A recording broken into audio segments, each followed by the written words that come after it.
Right, comrades, I'd like to welcome everybody to our WIN meeting today.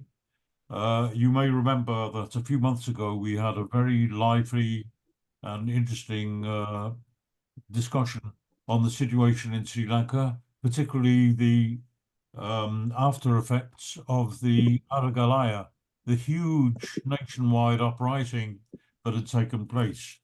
I think everybody who probably who participated in that uprising must be regretting now that although they succeeded in getting rid of their president, they did not achieve much more than that. The problem is that the ruling class can always find a new president when they need one. What's more important is to challenge the class that that president represents and the system over which he presides.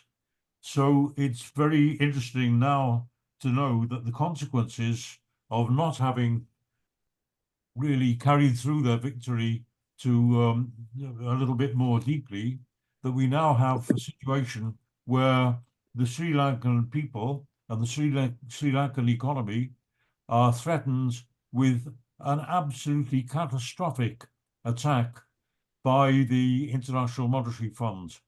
And we have three comrades here to speak about that. We have Comrade Dhanusha, who is a leading socialist economist in Sri Lanka. We have Comrade Swastika, who's a militant trade union leader. And we have Comrade Neelan, who is a representing the workers' struggle section of the new mass left party, the Frontline Socialist Party in Sri Lanka. So I think this is going to be a really, a really memorable meeting for us. Comrade Chatura, who is a member of the FLSP but based in Britain, is going to chair the meeting. So I'll hand over to you, Chatura. Thank you, Comrade Roger. First of all, thank you for Workers International Network for choosing this very important topic today as their weekly discussion. And at the same time, thank you very much for inviting me to chair this meeting as well. Dear comrades, we know that now, currently, Sri Lanka is in a election mode because in a couple of months' time, according to the constitution, there should be a presidential election. No capitalist parties and other parties representing the parliament and other sections, they are getting ready for the election and they are creating new alliances. That is what is happening at this very moment. But the problem is that the uncertainty of not having elections is still there as well, because if you think about the previous year, last year, the local government election supposed to be held on March last year, but that didn't happen. The government didn't hold that election, and for a number of years, the provincial government election also they've been postponing, and they are not holding that election as well. So because the ruling current president and the parliament has no people's favor and people's mandate, they know that it's going to go against if they are going for any election. So they will try to not to hold any elections until the last minute. So that is the situation today. But the people's problems are still the same and actually getting worse. As Roger mentioned, in 2022, Sri Lanka went bankrupt, and there was a huge uprising, and there were some successes, and of course we have to go further to achieve many more. But now we are here today. But now what is happening is that IMF has come as a savior, and for the 17th time. And actually, we know that it is not a solution. For the last 16 times they came and involved in the economy in Sri Lanka, because as a result of that as well, now we are in this situation today. So that is why it is very important to get this topic beyond the election campaign, because what the ruling president and the government is trying to do before go for any other election, they are trying to implement as many programs possible before going for election, because they know that after the election, they cannot do anything. So that is the situation today. So as Roger mentioned, we have three speakers today, and I would like to get our first speaker, Dhanusha Pathirana, as Roger mentioned already. He's an author and socialist and social activist. So I would like to invite Dhanusha Pathirana to contribute into this meeting. Thank you so much, Roger, and Workers International Network and Comrade Chatura for having me. And so I would like to share, first of all, a few thoughts about the debt crisis in general that is facing the third world or the underdeveloped countries, which we see clearly is a very common characteristic of this region and under the current global order. So just would like to share a few things about the common nature of the crisis and what we can say as the underlying factor which has created this situation. So as we all know, if we look at the wage rates between the two regions of the world, and the first world and the third world, we see a huge disparity in the rate of hourly wages for equal work done. Now, let's say, for instance, a worker in, let's say, France, Germany, or in UK, let's say in the non-tradable sector, so that the things will be much more clearer, because the tradable sectors are quite different in terms of productivity. But as we know, in the first world, the non-tradable sector or the services sector dominates the GDP.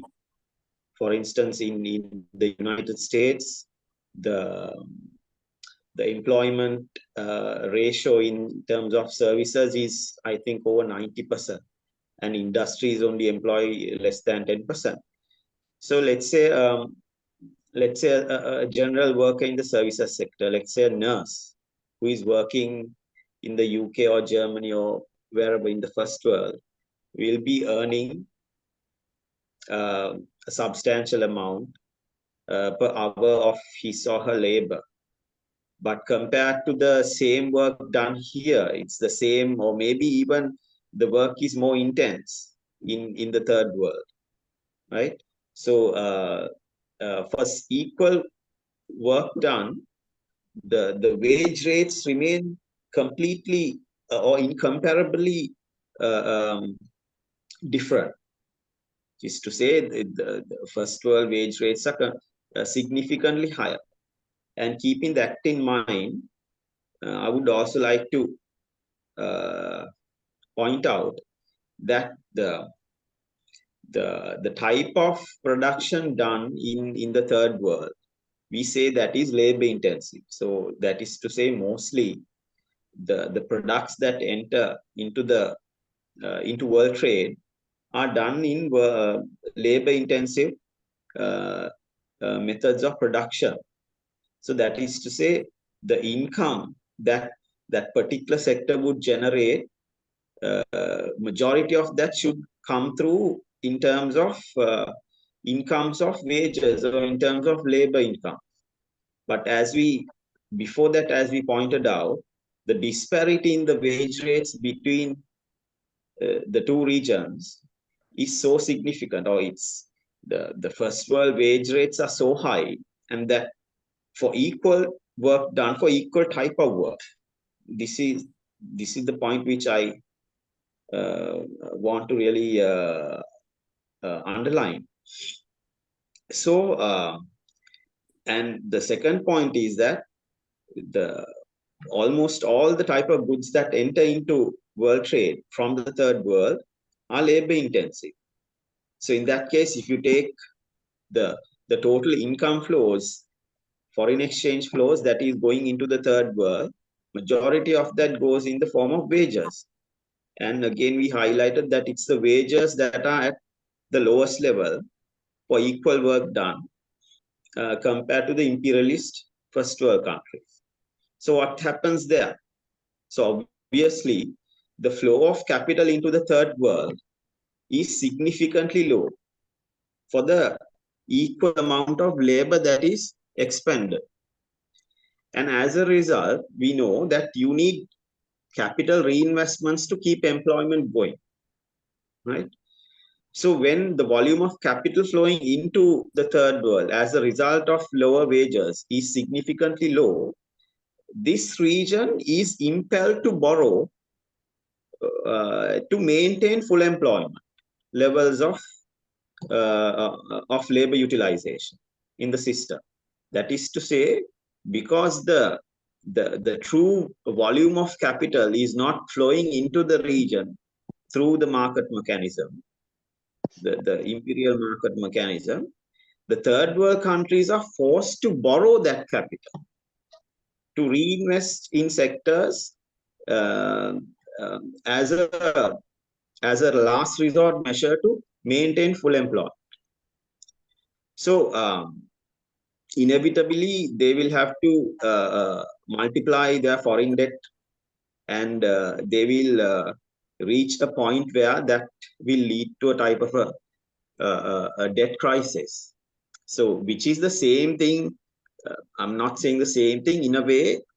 Same condition we can see also in the first world countries where debt is a significant component, but not sovereign debt.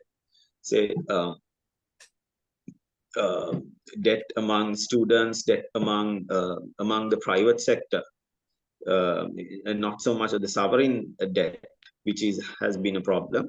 So debt has been a significant component even in the first world in order to maintain full employment under monopolistic conditions. Of course, the reasons which push the first world or the more imperialist country into that state of affairs is completely different. The underlying reasons are completely different. Whereas in the third world, sovereign debt predominates because the world markets don't see the individual actors as capable of absorbing the risks. So they see that the sovereigns are in a much more better position to borrow than individual firms in the third world. So debt gets concentrated within the sovereigns. So it becomes a function of the state to maintain full employment in the third world countries. So the debt over time tends to accumulate to a level which is completely unsustainable, and we will see a situation like this. And of course, there are other reasons like what we have discussed over and over again, like odious debt, where how this debt has been utilized. Regardless of all other factors, I'm highlighting this as the fundamental underlying reason that is inbuilt into the global order. So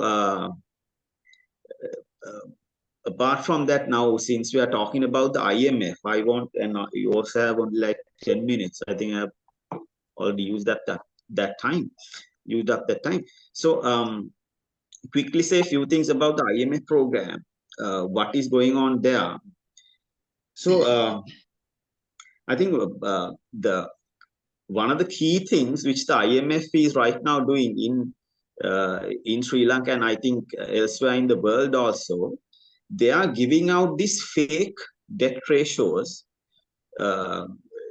Fake debt targets, and assuming and making everyone else believe that if a particular country that is already under debt, already sinking under debt, if they are able to reach a particular debt ratio, let's say in 10 years' time, that these countries will remain debt sustainable.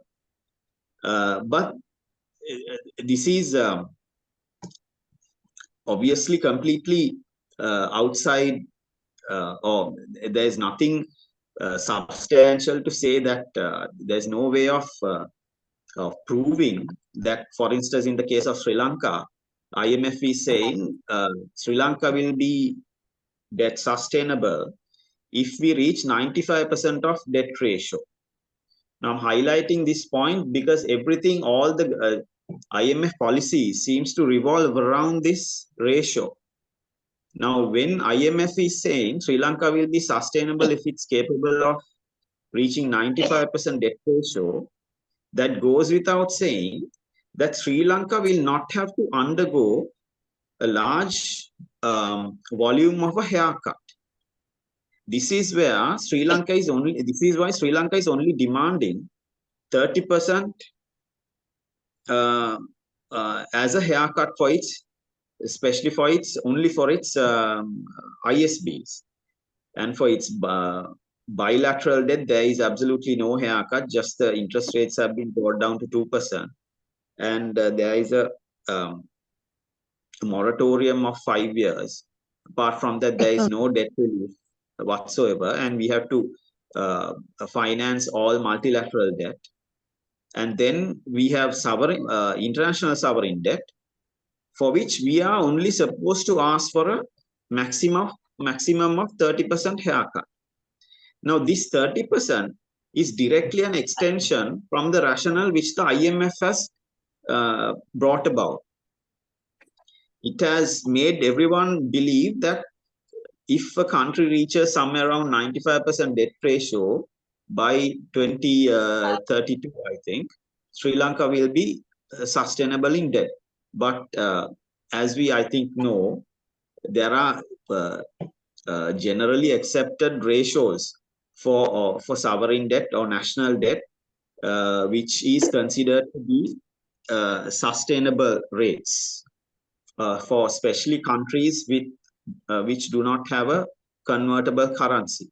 This was established in early 2000s after the Jubilee debt movement was concluded, and this was accepted and declared by the UN that, for instance, a country should have a debt to GDP ratio of less than 50% for it to be sustainable in terms of debt.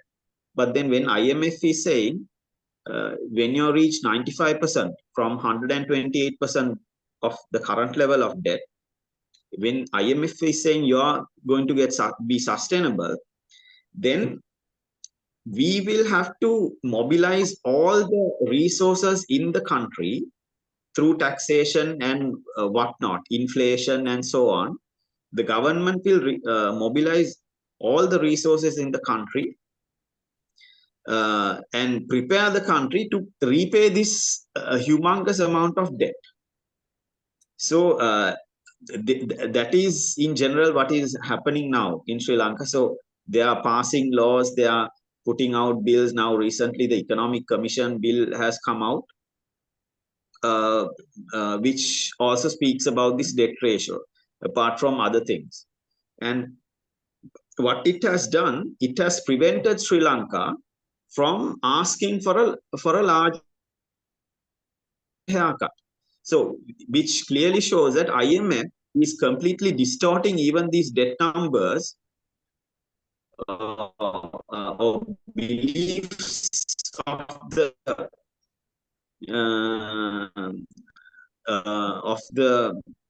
general market agents and whoever who is creditors who own this debt, so that these sovereign countries, not only in Sri Lanka, I think this is happening elsewhere in third world also, so that now, for instance, in Zambia, they have only asked for a 20% haircut, whereas we see the Western countries like Greece and so on got huge, massive windfall haircuts, like over 50% of their GDP was slashed with the intervention of the IMF back in 2011.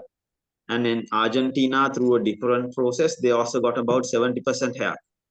So they have limited the bargaining power by creating this fake rationale, saying that the country's debt will be sustainable at a particularly high debt ratio. So now the entire spectrum of state instruments, may it be taxation, may it be price of the public utilities, are exploited to squeeze out whatever resources that the state can to squeeze out from the public, so that they will be able to repay this debt. So they have taken exploitation to another level by distorting these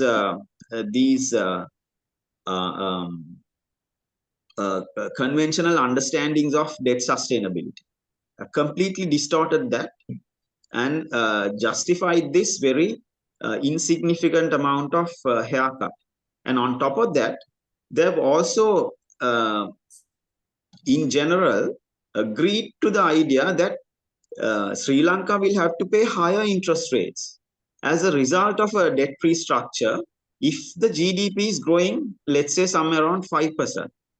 I mean, which violates any known economic principles, even the most basic economic principles. For instance, like we understand that if you have a higher interest rate, which is greater than your growth rate, obviously there will be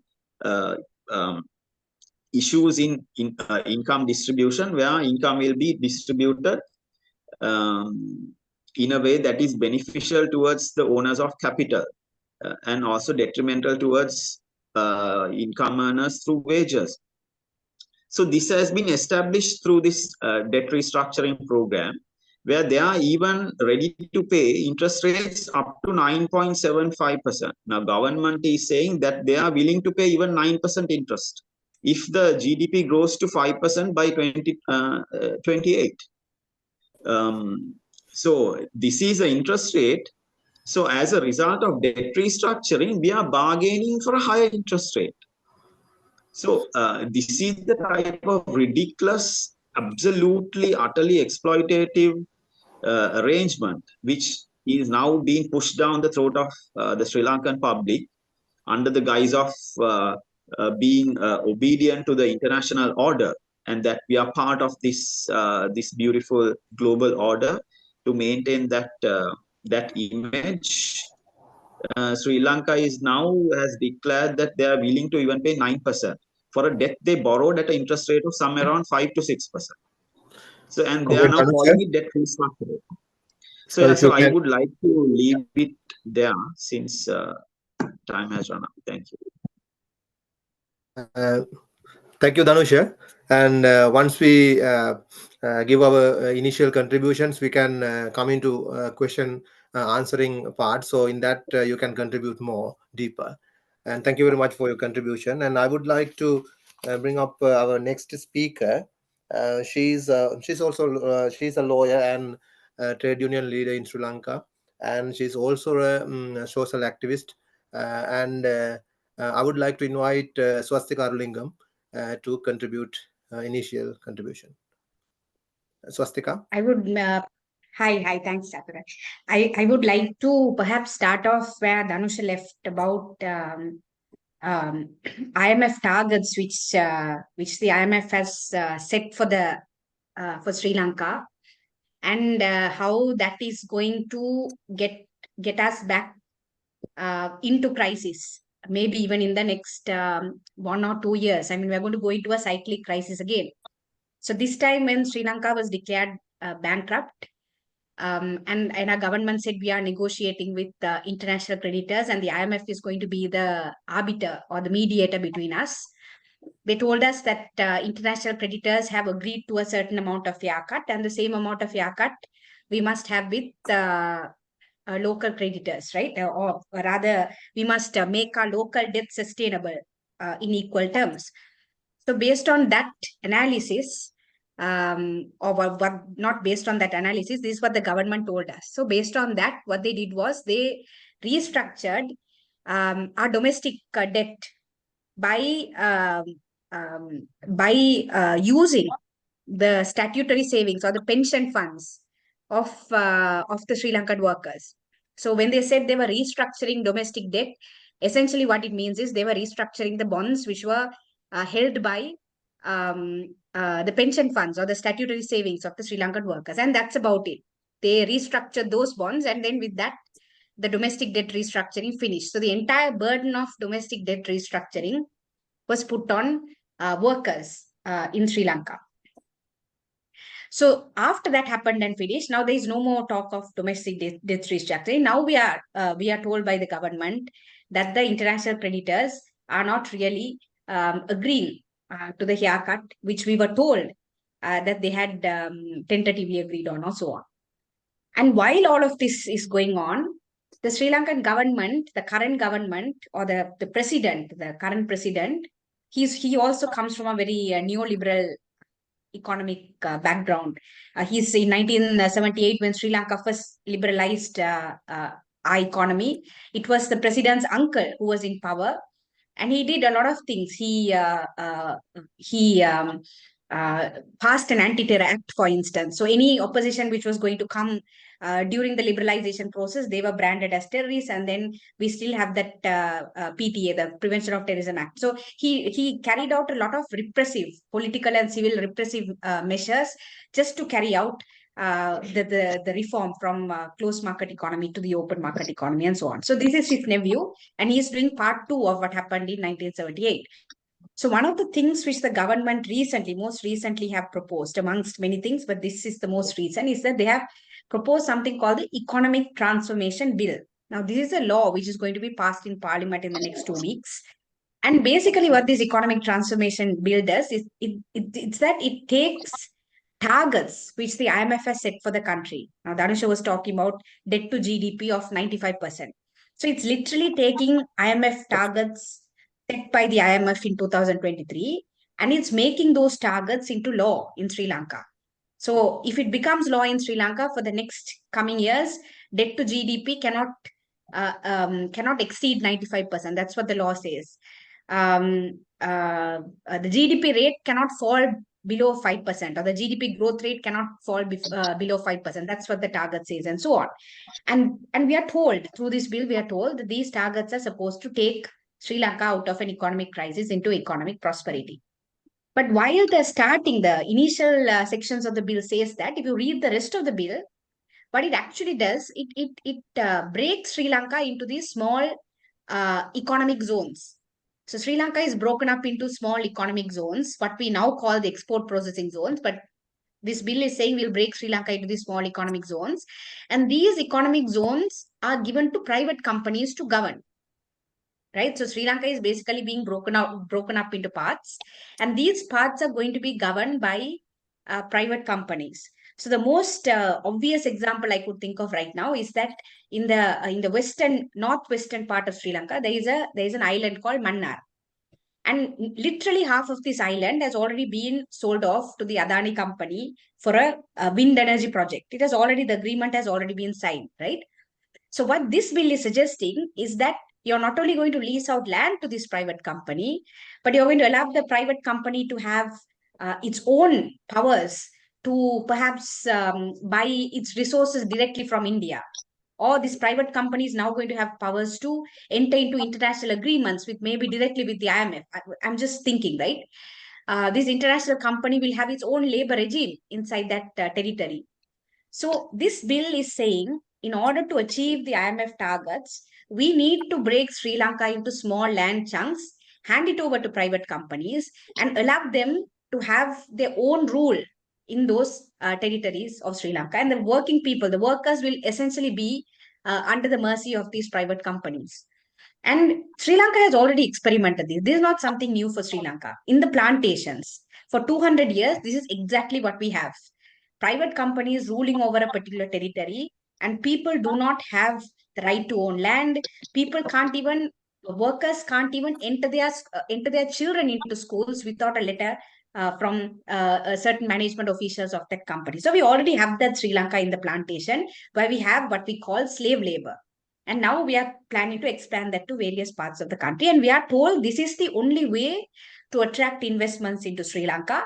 And unless we attract investments into Sri Lanka, we are not going to achieve these IMF targets. These IMF targets are supposed to get us out of crisis. So as trade unions, what we are really concerned about today, as in like literally today, is that one is we are fighting the IMF targets, and trying to make workers realize that the IMF is not the God which we are told it is, right? It's not going to come up with a magical solution to pull us out of this crisis. And if we actually stick to the IMF targets, we're going to move into another crisis. And last time it was pension funds. Next year, I don't know what it's going to be. It could be the savings of workers, a literal bank savings of workers, right? So one thing we are trying to convince workers that we need to start talking against the IMF, because what the IMF has also very successfully done, together with the local elite, is to convince the people that the problem is not the IMF but the corrupt politicians. And of course, the local elite is extremely corrupt and they should be held accountable. But somehow we have managed to think of ourselves as the bad guys. Like if we get a house in order somehow, and if we listen to the IMF, we are going to get out of this crisis. That is what the people of Sri Lanka today believe, that our politicians are corrupt and the IMF is holding these corrupt politicians to account. And somehow, if we listen to everything the IMF does, we're going to get out of this crisis. So the challenge for the unions is to convince people, yes, politicians are corrupt and that is a big problem for us. But we also have a bigger evil which is going on, which is the IMF trying to use this crisis to completely remove any autonomy people had over this land and call this country.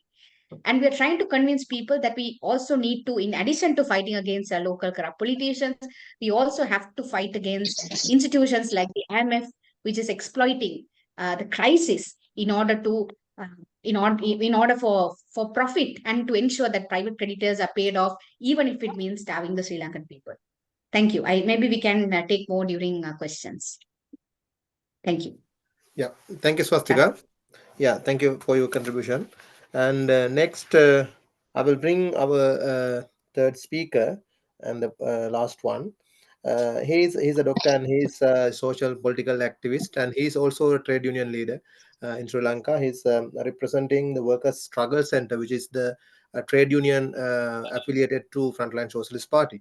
So I would like to invite Comrade Nilan to contribute now. Comrade Nilan. Okay, thank you, Comrade Chatur and Comrade Roger, to have the chance to for this occasion. As our stance regarding the IMF interventions in Sri Lanka, first to express in brief, Sri Lanka, the economical reforms are basically operated in interest of IMF and regional power force India. I believe that still it is not much discussed the correlation and interactions between economical interest of IMF and India on Sri Lanka. But anyway, that we have our own views on Indian interest as well as IMF interest on Sri Lanka. So today in this particular event, we are discussing about IMF interventions. In this case, this is not the first time that going agreement with IMF, but 17. So both the IMF and Sri Lankan government do not have a chance to say that our current economic crisis is due to lacking of IMF guidance.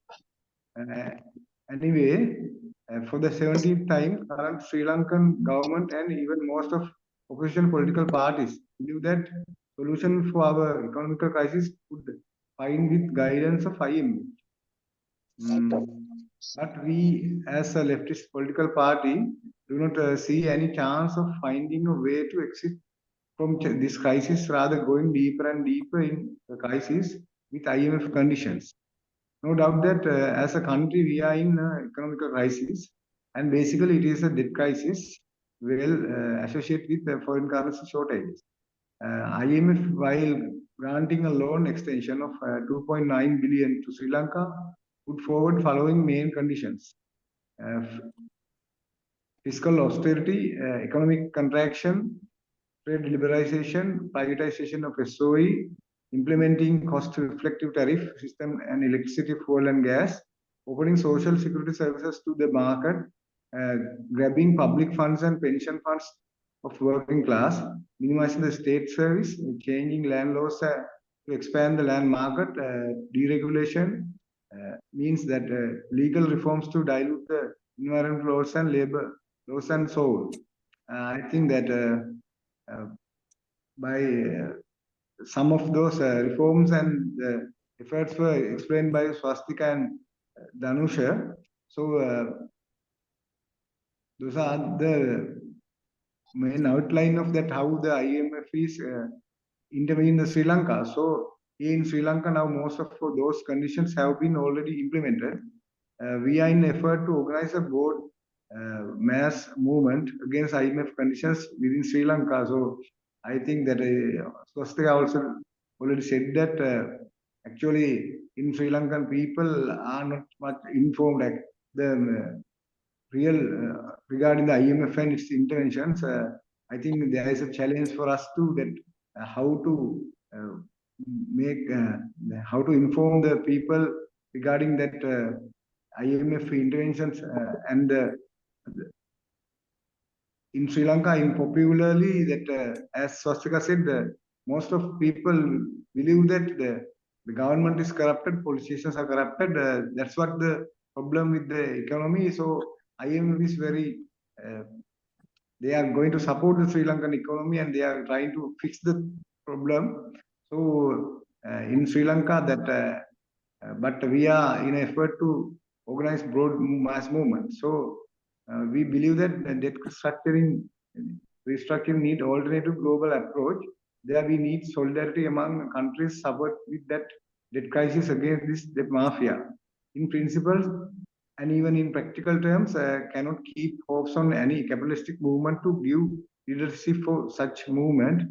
So working class movements should have to give the political leadership to form a global movement to win the demand, cut off the debt of third world countries. So we believe that actually in this context that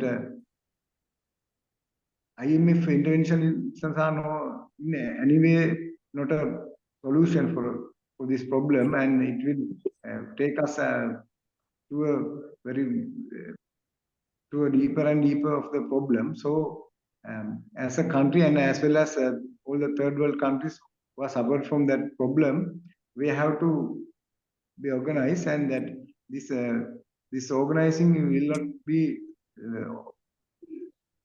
given leadership by any capitalist movement. So we believe that as leftist party and workers struggle center that globally we have to organize, and so we have to, it means that leftist movements have to give the leadership for that. So as a party and labor movement, this is our stance on that particular problem. Thank you. Thank you, Comrade Nilan.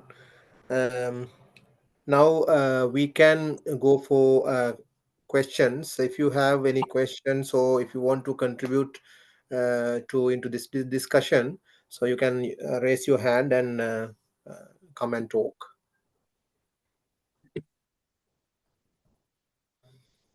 Yeah, Comrade Roger, you want to come? Yes, thank you for all three comrades. You made really clear and quite frightening report about what the IMF is planning for the people of Sri Lanka. So my question is, how would you judge the possible consequences and the reactions of the Sri Lankan working class and the population in general? Because they had that huge movement not much more than a year ago to overthrow the corrupt dictatorship which existed at the time. They now, because as I indicated before, because that was not enough, and that all that happened is they replaced him with a crony who carried through the same policy, or actually even worse. I mean, what the IMF seems to be threatening now or promising now is absolutely catastrophic. It's an absolute nightmare. I didn't know until you comrades explained it. You particularly Swastika about the way that in effect that people are being enslaved, that whole chunks of the territory are just going to be handed over to private companies with no rights whatsoever for the population there. And that is really a return to colonial slavery. And in that situation, surely sooner or later, there has to be a mass response again. Because what happened with the aragalaya is that the movement sort of petered out, and it ended with a kind of nominal victory in terms of the modest demands there, but they wasn't crushed. It was not like a completely defeated movement, and therefore surely after all they must be tired and they must be confused and searching for a leadership and searching for a political banner. But nevertheless, sooner or later, when the effects of this crisis, the effects of this attack start to hurt, then surely there's going to be a new movement storing up for maybe not immediately, but maybe in 3 or 4 years, another huge uprising. And in that situation, what's got to be important is a party and a program and a clear set of demands, which this time will be adequate to meet the situation. So really, that's my question now. What do comrades think about? And by the way, the 3 speakers, but I see there's other comrades here also from Sri Lanka, so I hope maybe they can also express their ideas on this. But what's your prognosis? What do you think? What's the perspective? What do you think is going to be the political consequences and the consequences for stability, if you like, political stability within the island as a result? And I know that Ian is coming in also with a question in relation to the coming elections, so I'll leave that to him. But once again, thank you very much to all 3 speakers for a really clear and sharp explanation. Comrade Ian, you want to come? Then we can take the both questions together.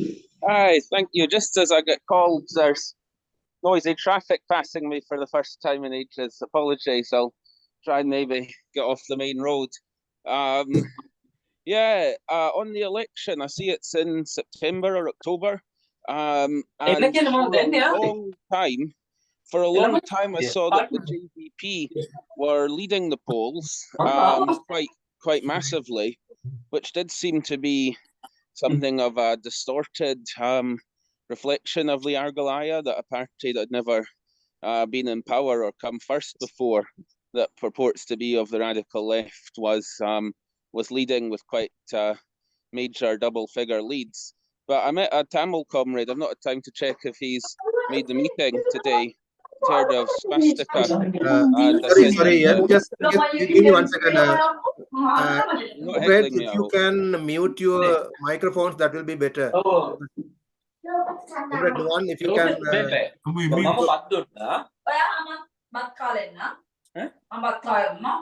Hello, Comrade Nuwan.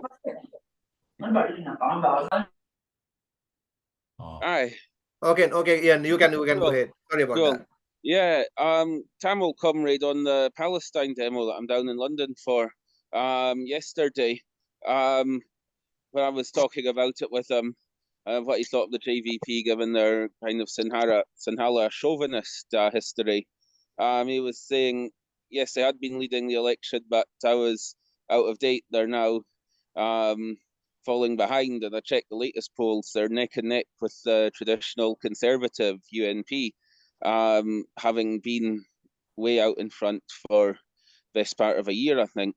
So I'm wondering what lessons we can draw, what the causes of that is, what lessons we can draw of it, if it's because of their strategy that they've already lost a lot of what made them seem for a time a reflection of the popular movement, or if it's something else entirely, with maybe the right doubling down against them, and what comrades think will come out of that in the run-up to the election, if they'll recover their position, if there's space for a better left alternative to come forward out of this, or if they'll double down on nationalism and the whole election will get quite ugly. I was sort of expecting them to be a more hard nationalist version of Syriza when they came in, actually, with a lot of hope and maybe not so much in the way of delivery. But it seems perhaps they might never get as far as that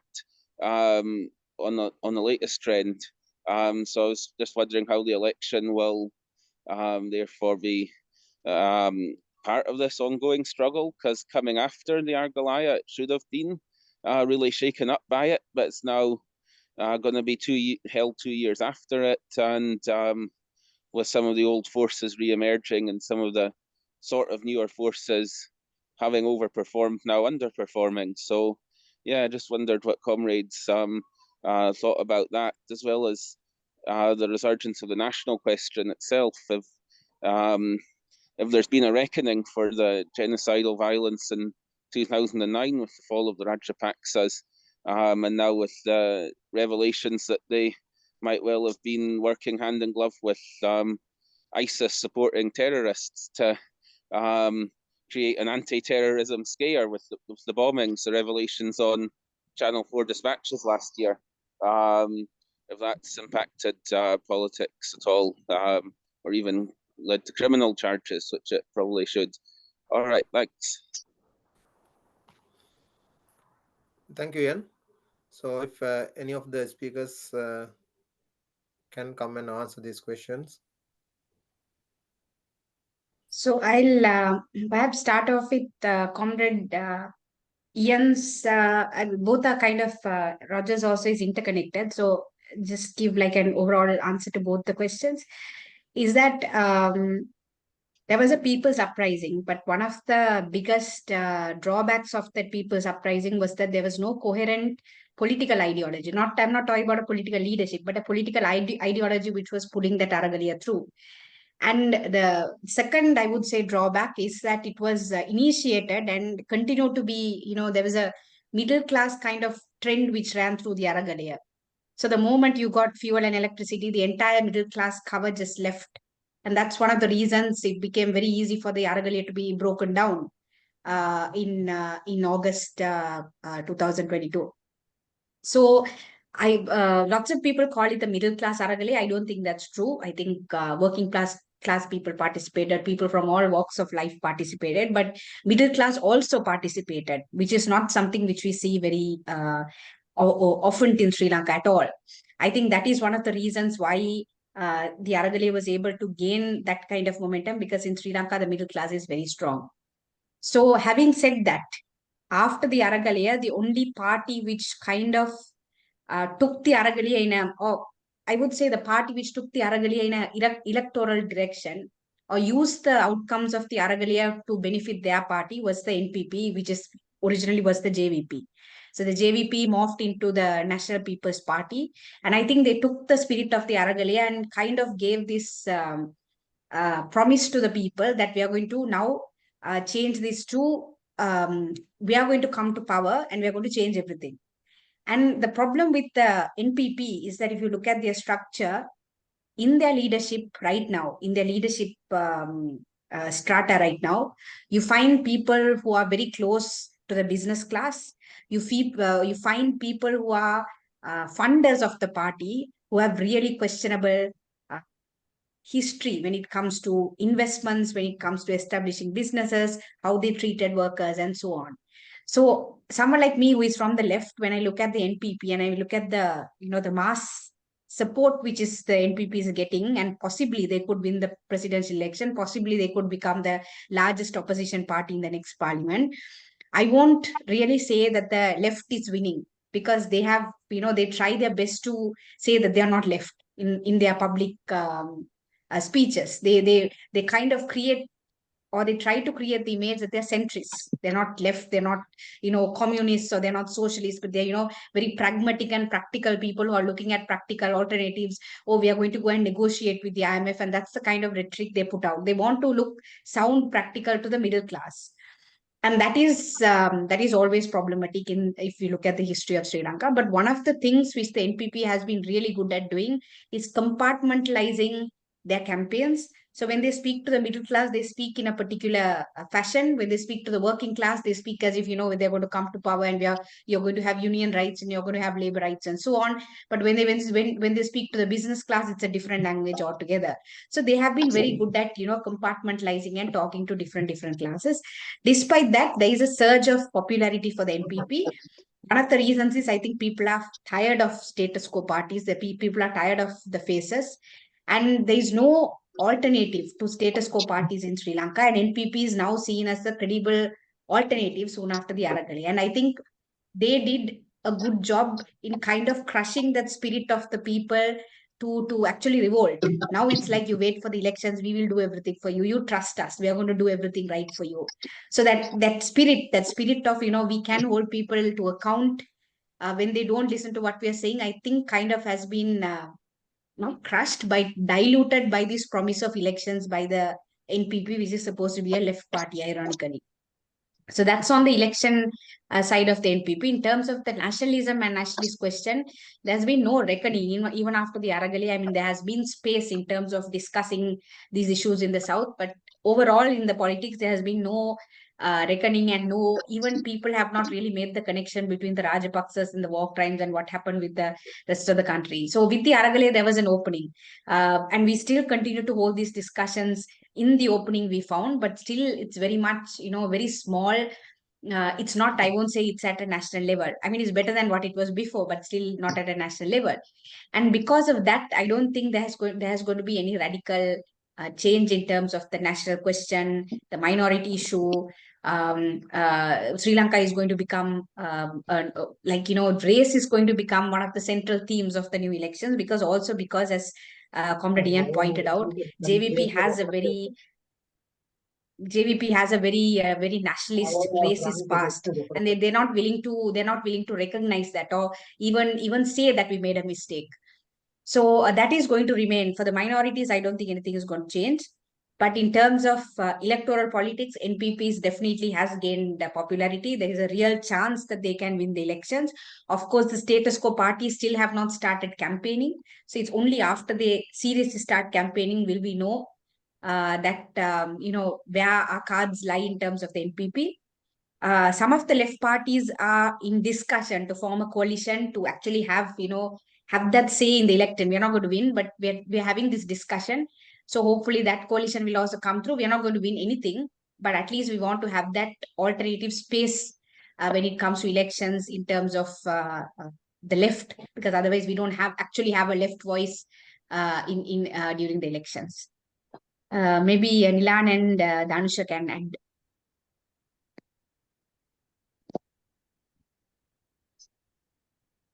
Dhanusha, Nilan, are you there? Yeah, sure. Nilan or Dhanusha, yeah. Actually, that in the aragalaya, as you said, Swastika, that the middle class is very powerful in Sri Lanka. That's most probably in Sri Lanka, working class have to going after the middle class. This most of the time in the elections, especially happening is that in the Gotabe election campaign also, Viatmaga and so-called movements are actually they lead give the leadership to the middle class. In this time also, the NPP probably based on the middle class. That's correct. But I think that as you said, in the aragalaya, actually the working class also there, especially in very in some instances I think that in June 9th, who have evaded the presidential house, it was done by most of actually in the front of that battle, the working class was there. So as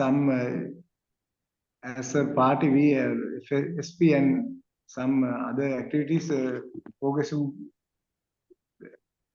movements and people, figures try to raise some progressive slogans, but actually that it was not much successful. But I think that after the aragalaya, that People's Council and that general movement for people's struggle and also came somewhat forward. So as a party now, we are trying to form a leftist front for the election also. So, most probably there's an upcoming presidential election. So only is still waiting what to do. Then NPPs and NPP and Sajith Premdasa, Samagi Janabala, they are also they have potential, have some votes, and as a leftist movement, we are trying to form a leftist front with people who are actually represent the working class and progressive demands in the aragalaya. So I think that we have to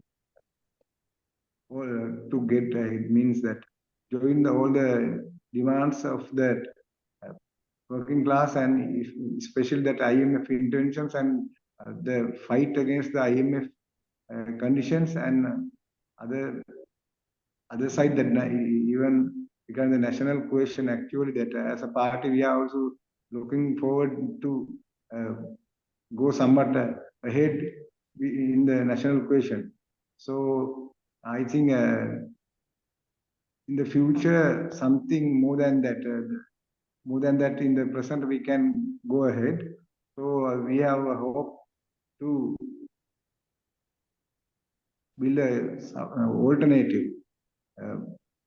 alternative movement, alternative solution, and the people who are really interested in working class welfare. So I think we be able to, we are in an effort to form such a movement. So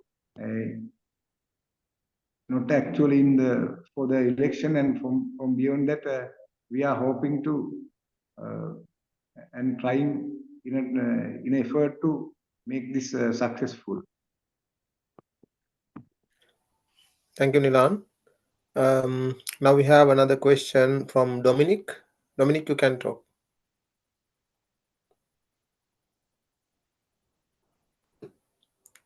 Yeah, sorry about that. It's just basically a situation. I'm not quite clear whether I picked it up right, but it seems to me the IMF are coming into Sri Lanka like some feudal lord who's just conquered the country and is now dishing it, parceling it out to his buddies, you know, his other feudal lords who are vassals of his. And the only function they're going to play is ravishing the country. I can't see them. They're not going to put anything in. They might put a few bob in, but the workers of Sri Lanka will pay treble and more for the pleasure of being ravished. Has this been put to the Sri Lankan workers in a very stark way by the trade unions and so on about what exactly this IMF is doing?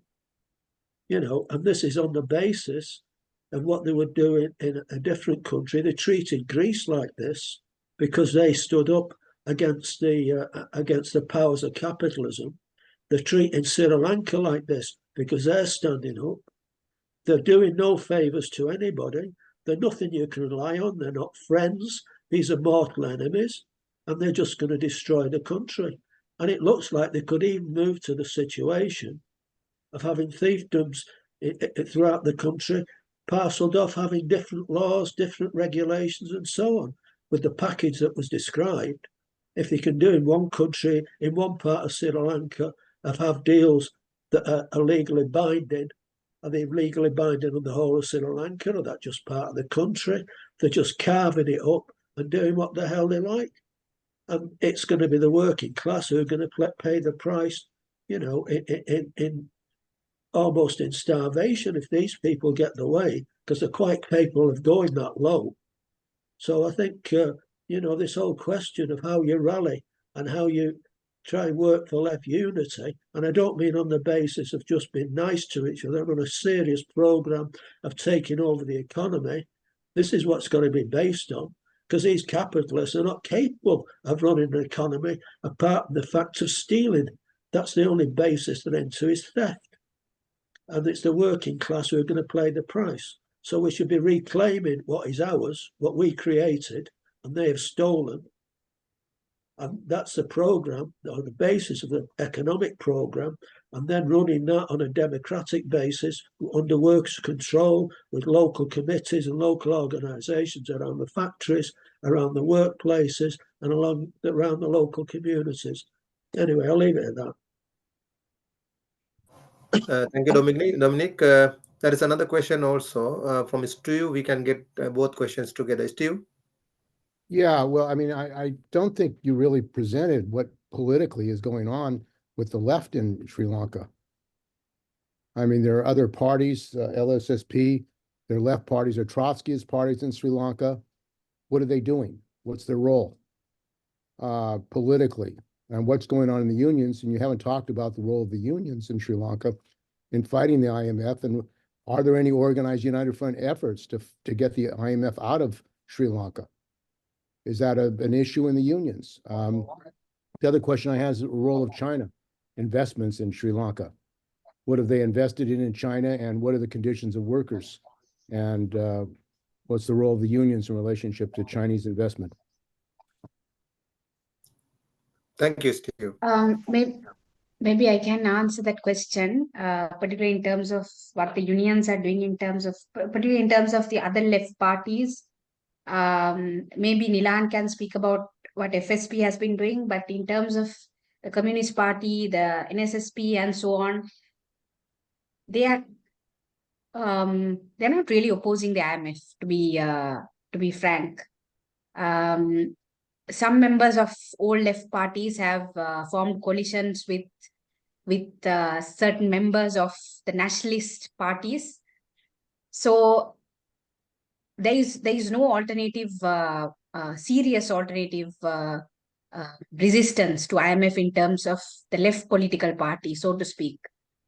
The only left political party which is actually saying anything against the IMF is the Frontline Socialist Party, and Nilan, I think, can speak for them.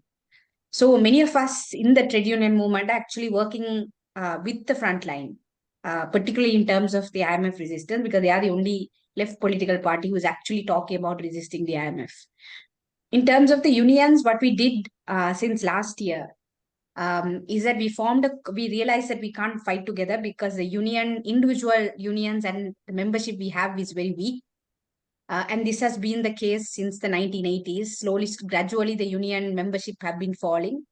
And there are many reasons for that. But one of the reasons is that the government has been taking a very anti-union stance when it comes to union membership and so on. So the companies it has been very easy for the companies to break unions, and the state doesn't support us. So that's about it. And workers don't join us. So workers keep getting dismissed. When you try to form unions, workers keep getting dismissed, and that has been a big deterrent when it comes to forming unions. So in terms of our membership and numbers, we are very weak. Despite that, many unions came together post 2023 May Day, and we formed a coalition. And one of the main ideas of this coalition is to resist the IMF program, to have alternatives, to ask for a moratorium on debt repayment, various demands. And one of the demands was that we do not reject the IMF program. That was one of the demands, or one of the principles of this where unions came together. And based on that document, we have been doing various things. For instance, we have been fighting the pension funds reforms. We can do more. We have not won any of the struggles we have fought so far.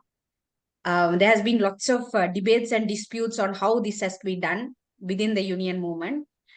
So we can be stronger, we can be more organized.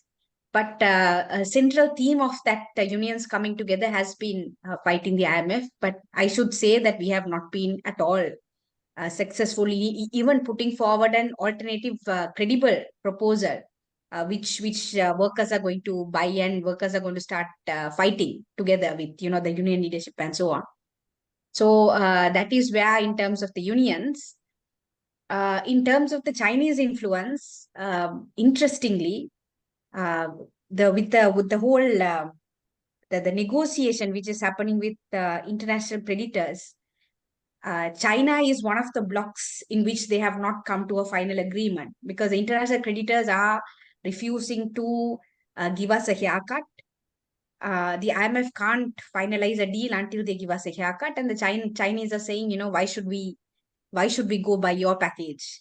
So China has this interesting role of, yes, they have given us loans, and they have investments which are not good for workers in terms of people who work there and so on. It's not good for local workers, but also in another sense, when it comes to the IMF and the international creditors, China has also played this. China is also being the block which we need right now in terms of whatever agreement which the government wants to enter into with international creditors, which is not going to be good for any of us, because this government is willing to enter into anything. Like they're willing to give anything to get that haircut from international creditors, which you're not getting. So on that, the IMF is, rolling in reforms on the ground. So China has been one of the, whether it's right or wrong is a different question, but China has been like a block to that whole coming into that final agreement part, which I think is, in a very odd sense, is very good for Sri Lanka. So that's Chinese role in terms of debt negotiation. I hope I answered your question in terms of the left in Sri Lanka. The NPP does not have an alternative to the IMF, NPP, so therefore I don't consider the NPP as a left. The old left parties, NSSP, LSSP, Communist Party, and so on, they have not put a credible alternative to the IMF, and some of them are not even thinking that they need to put a credible alternative to the IMF. FSP, as I said, has been, resisting the IMF, saying that we need to get out of the IMF agreement and so on, but maybe Nilan can speak about it. And as to the unions, principally we are against the IMF, but we need to mobilize workers, and we have not been very successful in that. We are trying, but we have not won any struggle against, even small struggles like the struggle against the pension funds, which is, which is disappointing. Yeah, thank you. Dhanusha and Milan, maybe Okay. can add some things. Yeah. Okay. When we come to the leftist parties, actually, Kostika said it that in Sri Lanka, LSSP and the Communist Party were the oldest parties, leftist parties.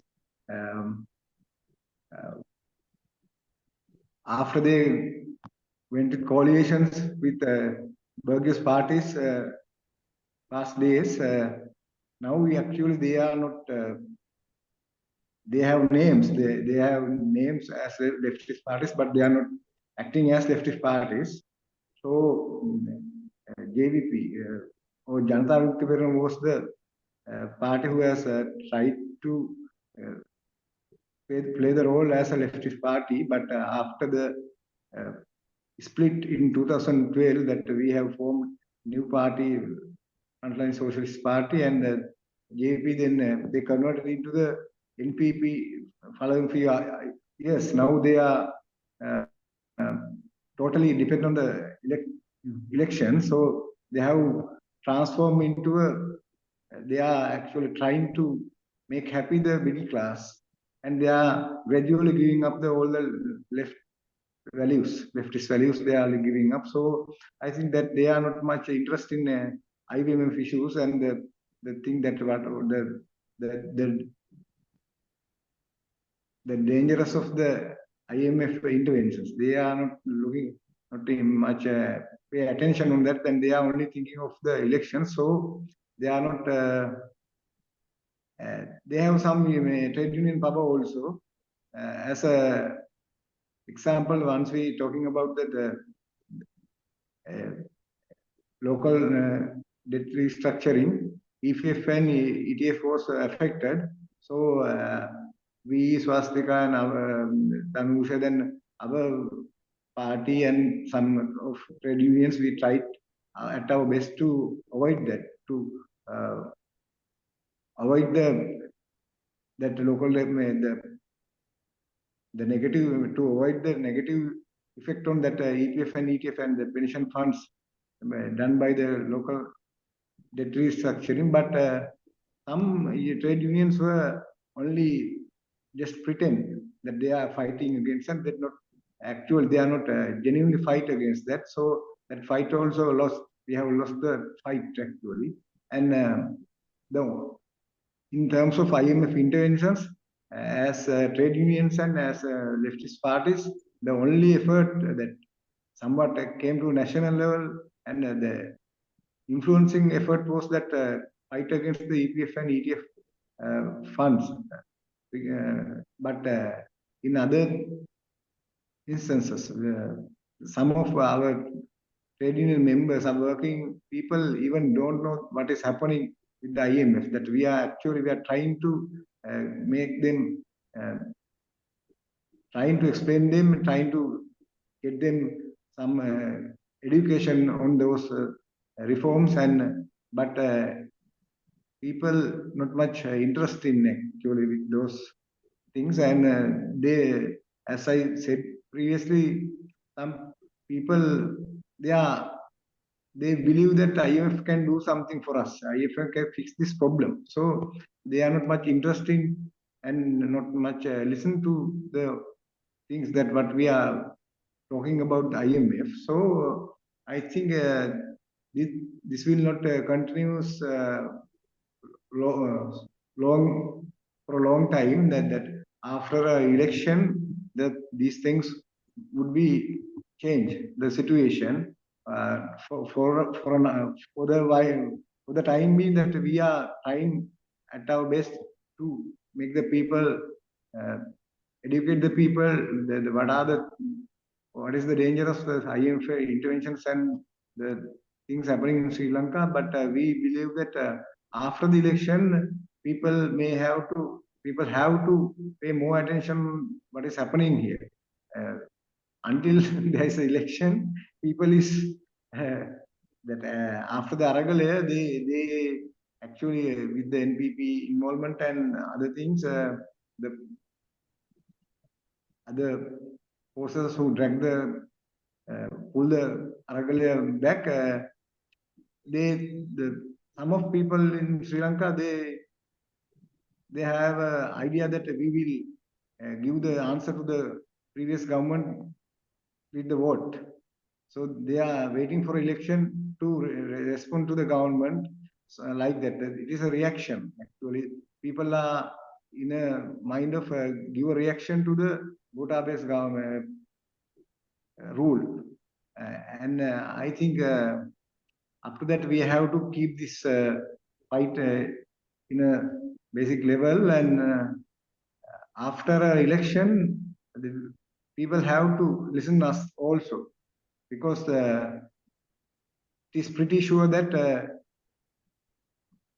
with the election, whether who will come to the power, nobody have no solutions for this crisis, especially that Ranil Wickremesinghe has managed the crisis, loading all the burn on to the working class. They had all the burn of the crisis on our heads of the working class. So now the poverty, it is said that statistics said that poverty of Sri Lanka came to now 31% following the crisis. So it is not a simple situation for working class in Sri Lanka, but the political situation is not much going hand, not go correlate with that economical crisis. So there should be another option. There should be another chance for the leftist movement to go into the people. So I think that is the what is happening with the trade unions and leftist parties that regarding to the IMF interventions, and regarding China, that in Rajapaksa time they have worked very closely with China, and in the Gotabaya Rajapaksa period, just Gotabaya was not much interest with going with China, so he had some going away from the China, and China has had some projects previously in the Sri Lanka, but and Swastika said that 12% of total foreign debt, it means that the big block of the foreign debt is with China, and China is not interested in these negotiations regard of the debt. They are not interested in participating in debt negotiations, and once IMF asked from the China to come to this negotiation, they are not come, and they are claiming that USA is in a plan of get them in a trouble by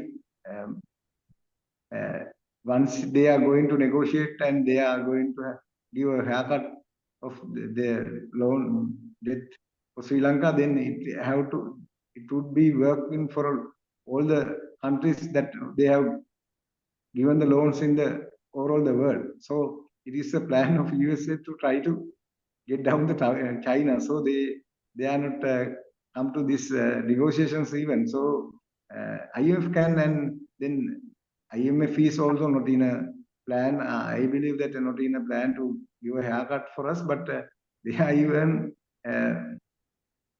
they can show the China and Chinese backwarding, and then they can mislead our country. So and in this particular time means that now the Indian intervention is more than China. So and the other thing is that China is not going to intervene in the political agendas in Sri Lanka.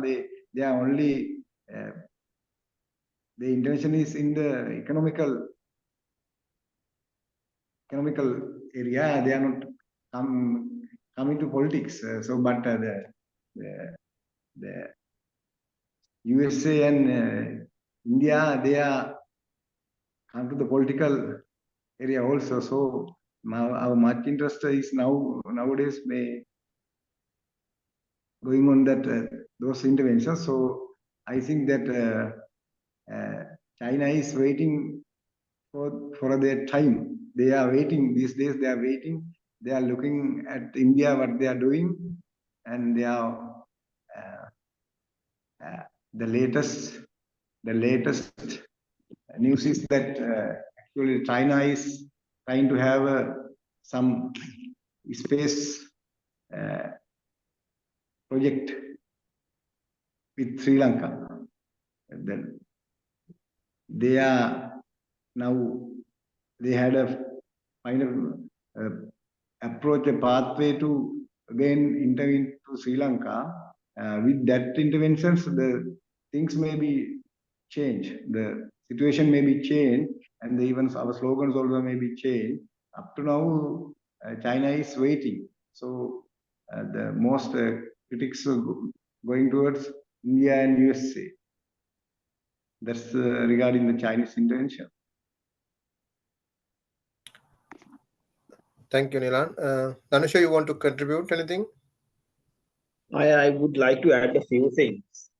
So about the Chinese debt, now I think to clarify a couple of points here. One is that now what China is saying, it's not that it is deliberately avoiding these discussions. What China is saying, look here, you are not negotiating the multilateral debt, which is owned by the World Bank, IMF, and the ADB. So if you want to negotiate and restructure, let's say give a haircut or bring down the interest rates and extend the maturity periods, Chinese want that particular framework to be applicable to the World Bank, ADB, and the IMF also. So they are saying this entire whole debt restructuring scheme is unequal treatment. So they are not willing to accept a haircut unless the World Bank is also World Bank and all these Western multilateral agents of global imperial economic order, unless they are also willing to go through a haircut. China is saying we are not agreeing to any sort of reduction in their or a haircut. of the debt which they have lent to Sri Lanka, which is roughly around $7.5 billion. So that is what. So that is the fundamental contradiction which is being played out here when it comes to Sri Lanka's debt restructuring. So of course that has affected the negotiations of the bilateral debt. So what has happened in the bilateral debt negotiations is that so far they have come to some sort of an agreement that Sri Lanka's bilateral debt will not have a haircut. It will have a moratorium of around 5 years with a reduced interest rate of 2%. So we will also get a moratorium. The ISB holders have also agreed for a moratorium of 5%. But the terms of the restructure is much more draconian when it comes to the ISBs, because for instance, if the country's GDP grows at around 5% in the next 5 years, there will be next to no haircut at all. There will be a haircut of around 7% with an interest rate of 9% or 9.75, whichever is agreed upon. And this is something even Sri Lankan government has demanded through these so-called law firms, Clifford & Chance and Lazar, right? So we have paid these institutions to get us a higher interest rate at next to no haircut. I'm particularly highlighting this, the interest rate is around 50 to 60% higher than the rate that we have borrowed. And there will be next to no haircut also if the GDP grows at 5%. And this recent economic bill is trying to make it a law to bring 5% GDP growth as a target of the government. So, and again, going back to the Chinese debt, now what they're doing with their loans is basically a replay of what the British imperialists did in the early 20th century. What they're doing is now with their Belt and Road Initiative that was launched soon after the financial meltdown in 2008 and 9, they launched this Belt and Road Initiative in, I think, 2011, which coincided with the United States launching their program of pivot to Asia, right? So what they did was they had the Chinese had a huge unemployment problem after the global financial crisis. So they wanted to get their industrial machinery running again so that it will create or maintain employment. So which the same thing the British also did in the early 20th century. They lent to governments, whether they are corrupted or not, they didn't give a damn. They just give out debt so that it created demand for their own industrial output. Say, for instance, mainly their locomotives when it comes to the British way of doing things. Now, the Chinese are doing something quite similar. What they're doing is they're building up, putting up all these infrastructure projects and so on. So obviously their intentions are twofold. One, they have this geopolitical interests of their global expansion. But what we don't see is that their economic interest of trying to maintain demand for their own industries and maintaining employment, because the employment is a huge issue in China. As we know, the population is massive. So they are they are funding these type of bankrupt infrastructure projects, which would ultimately create demand for their own manufactured or industrial output, like machinery and so on. All the inputs that are used in these infrastructure projects are mostly, or if not entirely, brought down from China, and mostly even the labor is from China. So they are trying to achieve two goals. One is that to maintain their industrial output and therefore maintain the employment levels. And as a result, they would also gain some technological benefits also with that, the secondary impact. And then again, they clearly know that these infrastructure projects are going to get bankrupt, and they don't care whether these projects are corrupted and whether they're establishing a corrupt rule. That is not their it is not in the scope of interest. So they're peddling this debt so that once a country come into a debt crisis, they have a greater bargaining power in terms of even politics and even how the economy is being handled. So two things. One is that the debt negotiation process, China is entering into that with an inherent conflict with the global powers, the Western global powers. And that is being played out here, where now Sri Lanka has been a victim of that. And in terms of the debt, this is actually what the same thing the British imperialists did, that pushing down debt into unsuccessful or unproductive infrastructure projects that are not competing with their own system. You see, all these infrastructure projects don't in turn compete with the industrial structure of the Chinese, which were the same thing the British did. They pushed all their debt into the third world or their colonies into areas which did not expand industrial development and therefore challenge their or compete with their industrial infrastructure. So therefore maintaining the global imperial, which is the essence of economic imperialism. And just to say one more thing about the political situation, I think like what Mark said, but in a different way, what has happened here now in Sri Lanka is that the society has now is clearly being polarized into two camps, like how he starts the Communist Manifesto.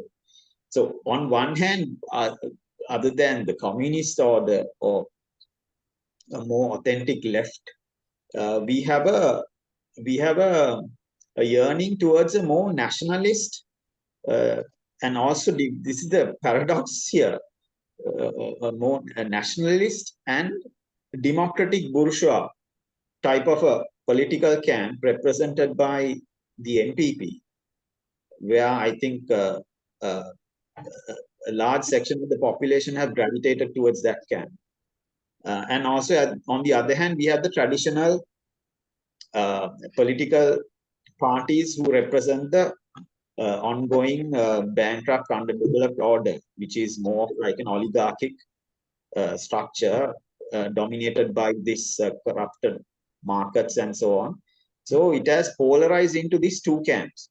So of course, the first group, what I mentioned, also holds characteristics of the former, but to a lesser degree. So it has gravitated into these two polar ends. And obviously, so it is within this parameters of the system. So they are now asking for an election to see who comes on top. So in the meantime, as I think both Comrade Swastika and Comrade Nilan said, in the meantime, the conditions of the broader public has continued to deteriorate, with prices of essentials at sky-high levels, escalating. And recently, data was put out by the energy minister himself, saying that as if he has made a massive achievement, that now the number of disconnections, electricity disconnections, have somewhere around 1.3 million households. So Sri Lanka has roughly around 5 to 5.2 million households.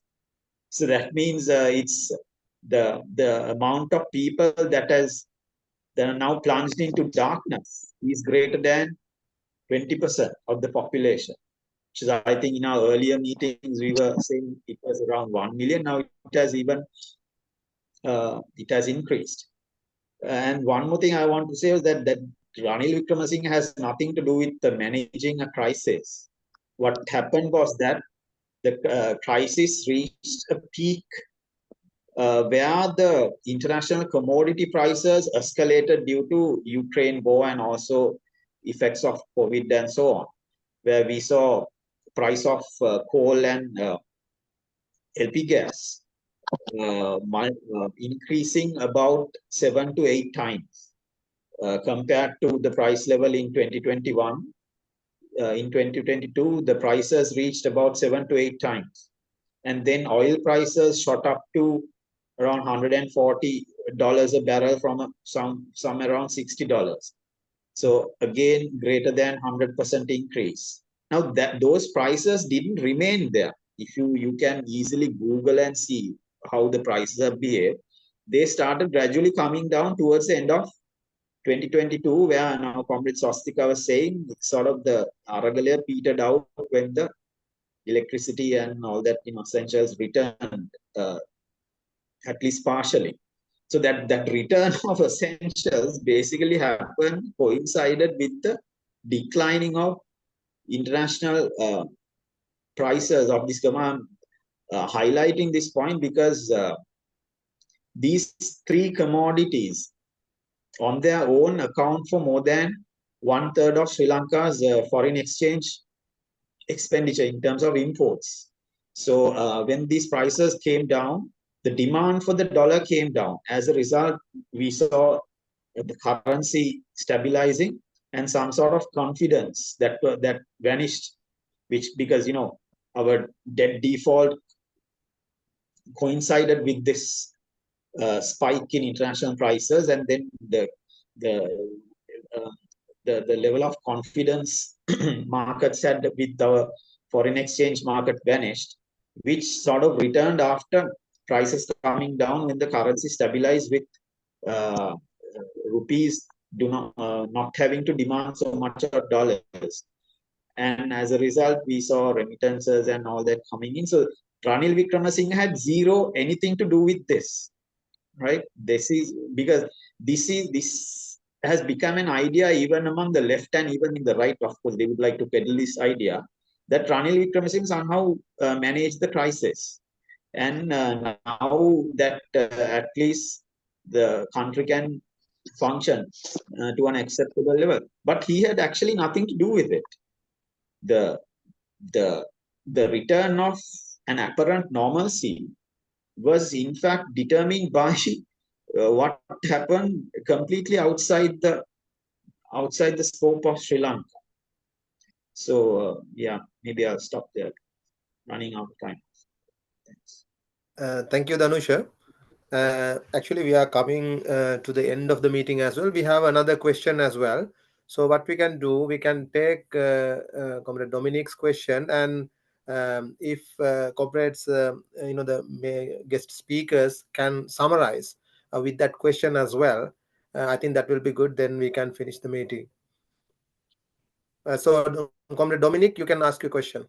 Okay, cheers. Yeah, it's just you've been talking a lot about haircuts, and I assume you're talking about the fact that workers are going to take a hammering on their standard of living.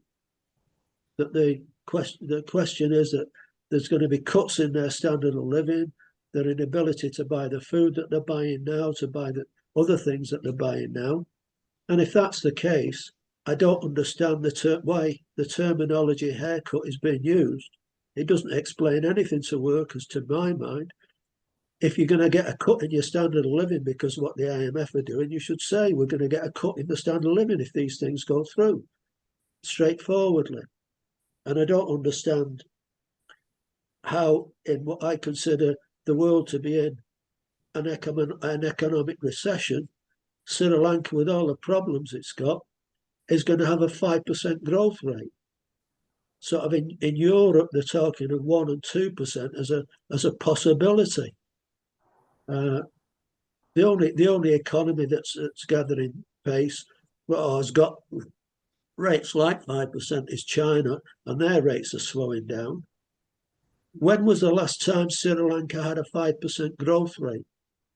That's what I'd like to know, because to my mind, what the capitalists are doing are singing lullabies to the workers in Sri Lanka, saying, take on this package.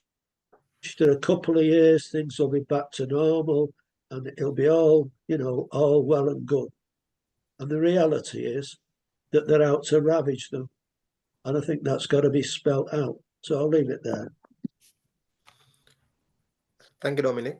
Shall I answer that? And yes, Dhanusha, then you can answer it and you can conclude as well.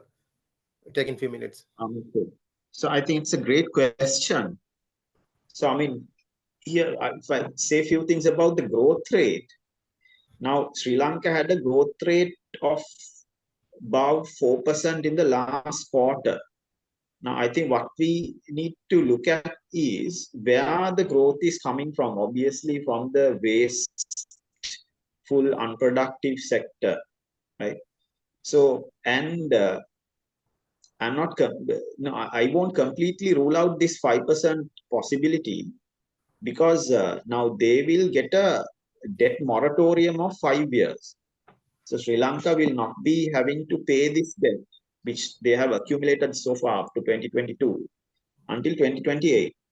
So that is there. That is one point. Point number two would be, now Sri Lanka was somewhere around $93 billion GDP in 2019. Now this came down to around 72 billion by 2023. So when you are saying growth, we are growing from a lower base, from like a, from a point about 10 to 15 years ago. Then from that point only, we are now talking about this so-called growth. So growth, I don't know, I mean, it may or may not be possible, but what is important here is that your rate of debt reduction, that is what we mean by the haircut, will go down if this is how ridiculous this program is. So if your economy is growing just because you're not paying debt for a few years, and the fact that it has crashed into its rock bottom or gone back 20 to 25 years, and now it's like obviously growing from a lower base, and you are using that statistic as a justification to have no reduction in the total debt. This is how draconian this plan is. So when once 2028 is over, we will be inheriting an even larger volume of, a tremendously larger volume of foreign debt, which, as comrades very rightly say, the broader masses, including the working class, will be destined to pay. Because I'm saying that now with this economic commission bill, now this is something I think you find interesting. Now, during the aragalaya, there was a huge mass appeal or mass demand that stated, look, there is a tremendous amount of tax evasion.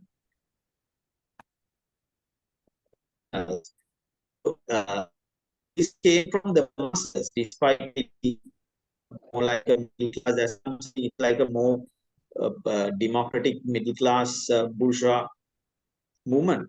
So they demanded that all this tax evasion should be, and tax avoidance, tax concessions should be all taken out. And this particular class that has benefited through the crisis must now start paying back. So that came in, it surprisingly, it made into the IMF program also. So IMF also then started saying, possibly now I think their political role has changed. Now they are also trying to appear more socially democratic, and then then do whatever they want with the actual policies. Just on paper they say, look, we are also with you. We also want these corporates to pay what they have not been paying, and as a result, the debt crisis have erupted. So they have played a part in that. So we would also like the government to phase out all these tax concessions and prevent all these tax evasions. But now in this economic commission bill, they have extended the tax concessions, which the government themselves, under the duress of the IMF, government declared that during 2023, the government lost somewhere around close to 1 trillion rupees. That is 60% of the entire government revenue in that year alone, due to tax concessions to the multinationals and the corporates, the local domestic corporates. Having said that, after a month's time, they are issuing a bill, or they are tabling a bill that will extend these tax concessions.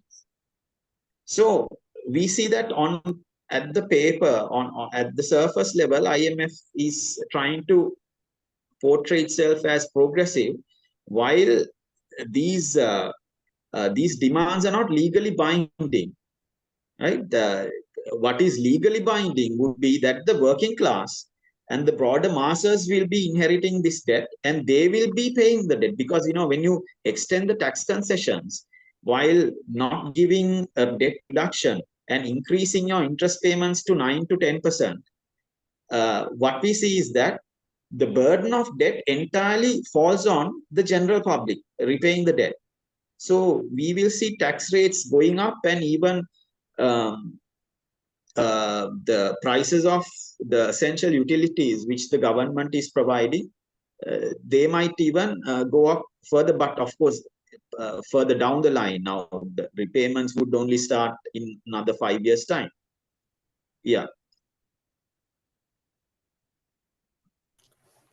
Thank you, Dhanusha.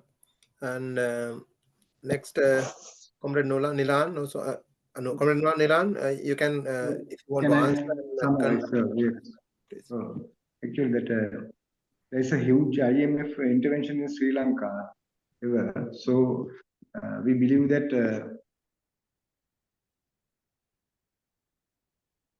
You are muted, Nilan. Yeah. So we have to looking for an alternative process. So I think not only Sri Lanka, but actually all around the world, there are third world countries so many suffering from this issue. So we have while in locally that we have this move, and on the other hand, globally we have to be organized. So this thing is to be done by the leftist movements in all of the world. So we have to organize, and we have solidarity among us against the IMF mafia. Actually, we have to. It's the IMF mafia, so we have to organize against that, and we have to we have to bring forward the slogan that cut off the debt of third world countries. Like that, we have to face this problem locally and internationally. That is our impression regarding this issue. Thank you, Nilan.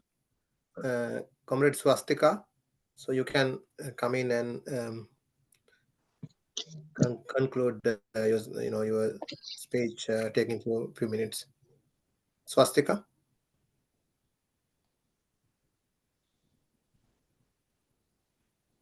You're muted, Swastika. You are muted, Swastika. Sorry, I was just saying that I think Comrade Dhanusha and Comrade Nilan also covered or answered the question. So I don't want to say anything further on that. It's just that I agree with Dhanusha when he says the IMF, particularly when it came off, it was pretending as if, we are not the same IMF we were before. We have learned along the way. Sri Lanka has one of the lowest allocations for education and health in South Asia, and you hear all these kind of things just to what the IMF has done very successfully in Sri Lanka, and I think in many other countries also, is to make us believe that the problem is with the local corrupt politicians and everything is fine by them. And if the local corrupt politicians have gone along the IMF conditionalities all along, we would be out of this crisis. For instance, we have had 16 IMF agreements since I think 1965. We have been under the IMF. So if at all anyone should take the blame for the crisis, one of the parties also should be IMF. But I think the IMF has been very good at compartmentalizing or removing itself from the equation of why Sri Lanka went into this crisis. And I think Dhanush explained very clearly, Ranil Wickremesinghe has not done anything. It's just that the global prices were going down and then he reaped the benefit locally. So the IMF has been very, particularly in Sri Lanka, I think in Sri Lanka, the IMF has been very good at compartmentalizing itself from saying this problem is a local problem. Your corrupt politicians pass an anti-corruption bill, get your house in order, and everything is going to be fine. And what we are still struggling to make people see is that even if, let's say, we get a house in order, IMF is negotiating with the same people who brought this country to a crisis, even if you want to believe that equation.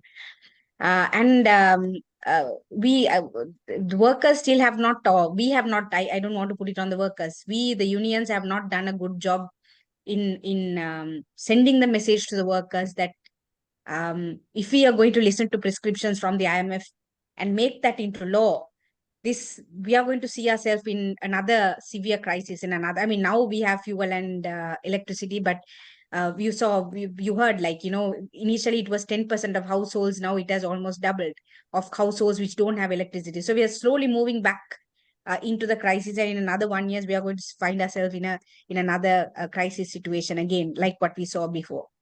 So that is our jobs. Somehow I feel we are not translating that message very well to the workers, or it's just that the crisis is so bad that the workers are no longer listening to anything, because they're thinking of, how do we earn that another 200 rupees by working 3 more hours. That's what the workers are thinking right now. But I think despite that, unions have to learn lessons from other countries. How did other countries work with workers when we are in such a severe crisis? When workers are starving, how do you get them to also listen to political campaigns, or also listen to what the government is doing in terms of their long-term rights and so on? And unfortunately, I don't think we have done a very good job at that, at least until now.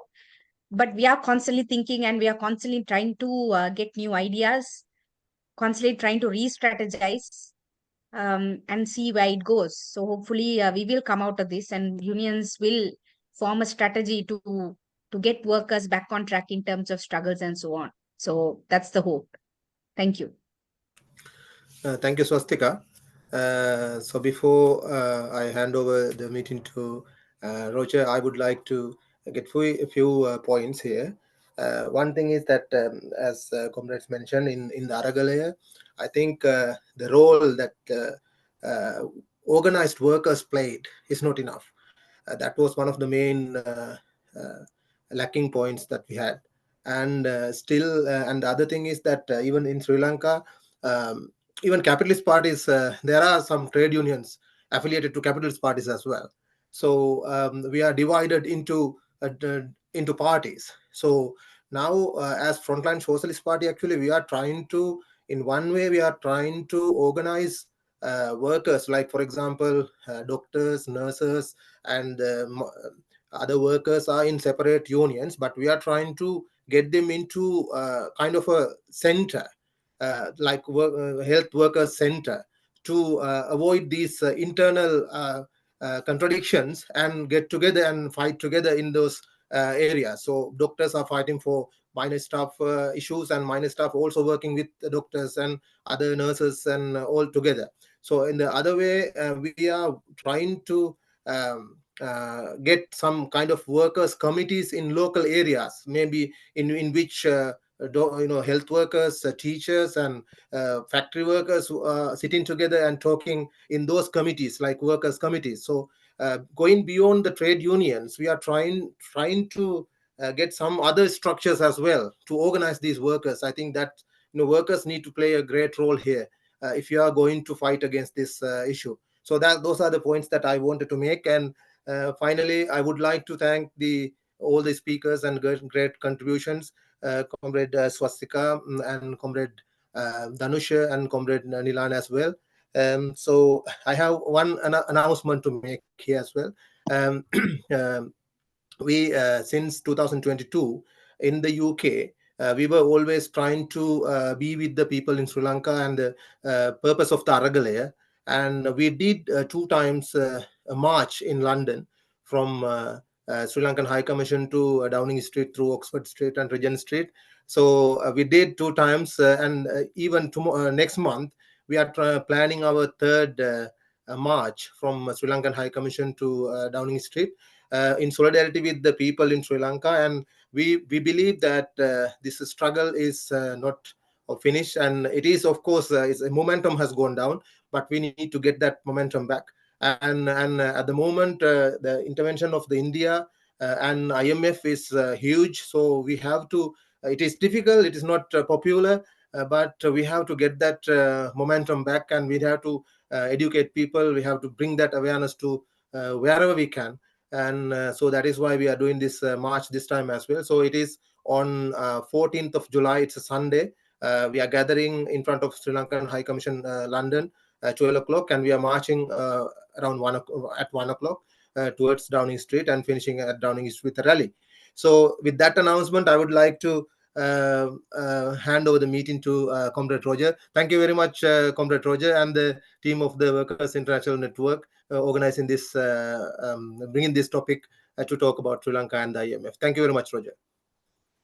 Oh, well, thank you, Chatura, for chairing the meeting very, very efficiently, and to all the speakers who were just brilliant in casting light on what's quite a complicated issue. I hope that you'll come and attend future meetings of WIN, participate in our discussions. That goes for other comrades who, I think there are some comrades here who haven't been before. Please come. If we haven't got your email address, could you put it in the chat to me so I can add you? We have about over 400 names on our mailing list of comrades from all over the world. And every week we meet, so we have really enlightening and interesting and productive discussions. So next week, we're celebrating the 40th anniversary of the biggest strike in Britain for, at that time, it was for 40, 50 years, half a century. That was 40 years ago now, the Great Miners' Strike, which was about 200,000 workers were on strike, as far as I remember, and it was it lasted for about a year. It was a massive strike, which really was verged on almost a pre-revolutionary situation. We've got one of the heroes of that strike, John Donne, who is going to speak and draw the lessons of the strike and give the history. He's a very good, powerful, entertaining, and really informative speaker. So I hope everybody will come to that. That's same time next week, 4 o'clock London time, on the same on the same link address. So thanks, comrades. All right. Thanks a lot, comrades. Thanks a lot, Roger. Good night. Thank you very much. Thanks a lot, Roger. Nice meeting you once again. Come again. And thanks, comrades. You're welcome anytime. See you. Bye-bye. Bye-bye. Cheers.